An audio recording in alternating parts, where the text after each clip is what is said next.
এই রাজাকার ফাজাকার বলেই কিন্তু আজকে জামাত শিবিরকে বাংলাদেশে প্রতিষ্ঠিত করেছে এবং সবচেয়ে বেশি শক্তিশালী করেছে। আপনারা যত এই গুপ্ত গুপ্ত খেলা খেলবেন, মনে রাখবেন আমরা যারা আছি, জামাতের সাথে আমরা কোনোভাবে সম্পৃক্ততা আমাদের নেই, তারপরেও কিন্তু আমরা সেই জামাতের প্রতি হাঁটবো। কারণ আমরা সত্য বলে যদি আমরা গুপ্ত হই, তাহলে আমরা সেই পথে হাঁটবো। আমাদের স্পষ্ট ভাষা, এতে যদি আমাদের অন্যায় হয়, আমাদের অন্যায় হবে। তবে আমি স্পষ্ট ভাষায় একটা কথা বলে রাখি, 70-এর নির্বাচনের পরে এই দেশে যখন 72 নেমে এসেছিল, সেই 72-এ একটা আমরা দেখেছিলাম হচ্ছে দুর্ভিক্ষ। ঠিক এই 24-এর পরবর্তী আজকে তারা 24-কে নিয়ে নাটক করছেন, মেনে নিচ্ছেন না। ঠিক দেখেন, এই যে আপনার তেল সংকট, এটা সম্পূর্ণ কৃত্রিমভাবে একটা তৈরি করা।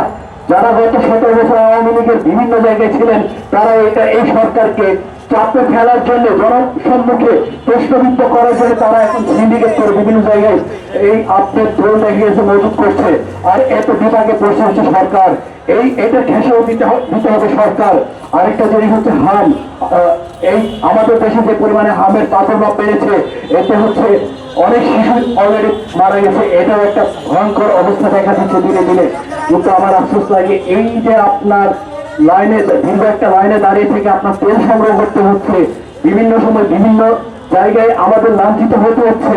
কিন্তু আজকে যেই অপকর্ম, যে গুলো কাজ করা হচ্ছে গণমাধ্যমের কিছু কিছু জায়গায় অন্তরালে থেকে, সেই জন্য কিন্তু এটা জবাব দিয়ে অবশ্যই এই সরকারকে করতে হবে।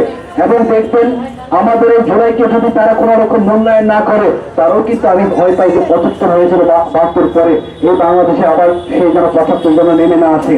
আমি তো আগে থেকে আমি তারেক রহমানকে একটা কথা বলবো, আমি ওনাকে সতর্ক করছি, উনি যেন এখনই সতর্ক হয়। ওনার আশপাশে যে চাটকার গুলো আছে, সেই চাটকার গুলোকে যেন উনি ভালোভাবে দেখে রাখে। শুধু এইটুকু আমি বলবো যে আমাদের জুলাইকে যেন মূল্যায়ন করা হয়। আর যদি জুলাইকে যদি মূল্যায়ন করতে না পারে, তবে এই বাংলাদেশে আবার জুলাই আসবে।